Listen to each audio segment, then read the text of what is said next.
So I bought this a couple of days ago. Maybe if you watched my other thrifting video, this was $5.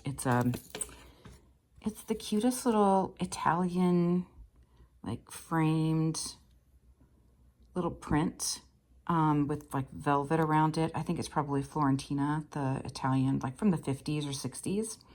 So I am going to fix this up and put it on my Etsy shop, but I need to do a little repair to the back because it's destroyed. So I'm going to tear all of this old paper off, and I'm also going to add a new sturdier hanger for it. So I'm going to get this peeled down, and then I'll show you what I do next. I took it outside and I used this little, from the dollar store, I got these little sanding sponges. And I just, after I'd picked all the paper off, I just went around lightly with that just to get the most of the paper off. Some of it's still stuck on there, but I'm not really worried about that. So, but I do think that if I just put paper over the top of it, there's such a space in between that the paper would easily get ripped again.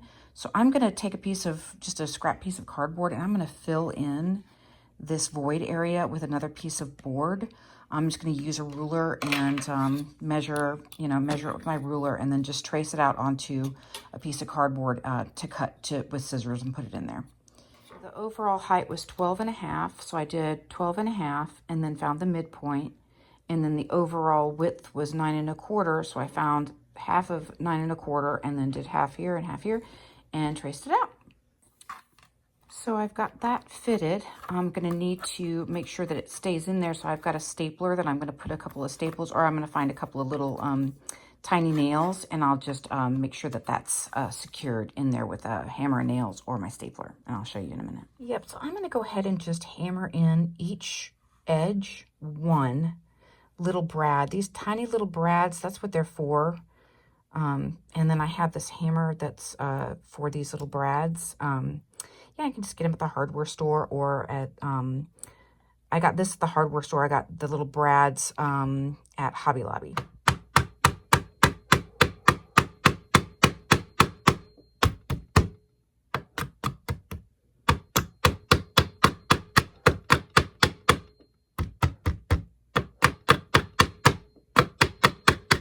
Yeah, that's good.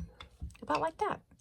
So I got this roll of brown craft paper at the Walmart, and what I'm going to do is I'm going to flip this over, and with a pencil I'm just going to trace around the outside of this piece of paper and then give myself a direction arrow for up, so I know, because it's not perfectly symmetrical. I just discovered that. So I will cut that out, and then I'll use some glue to get it stuck back down. So I wanted to show you that when I originally traced it and cut it, it was a little too big. So I took my ruler and I measured in about 1/8 of an inch. You can kind of see that new pencil line.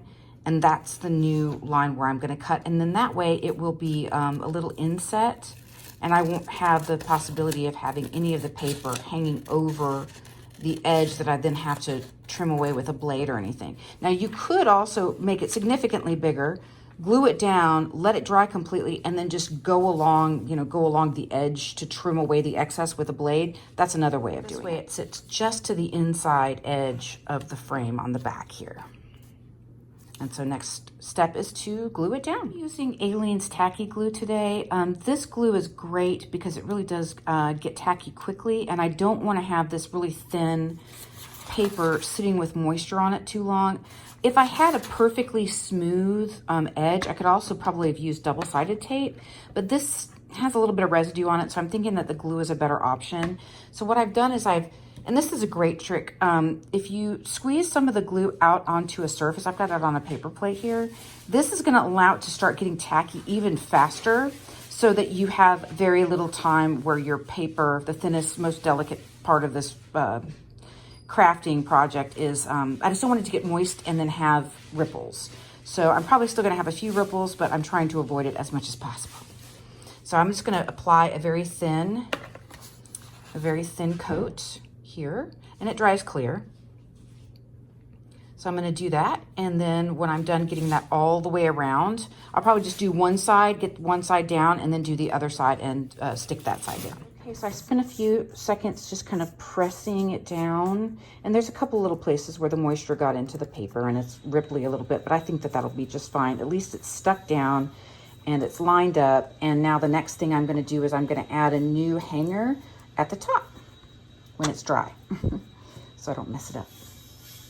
So, okay, I've got my picture hanger out, and I've just made some little dots with my Sharpie, so I know where I'm going to need to put the screw holes. And I've got the little bag of screws. So now I need to use my light-duty hand drill with a tiny little spiral bit, and I'm going to make some holes in here, and then that'll give me the opportunity to put my little screws in.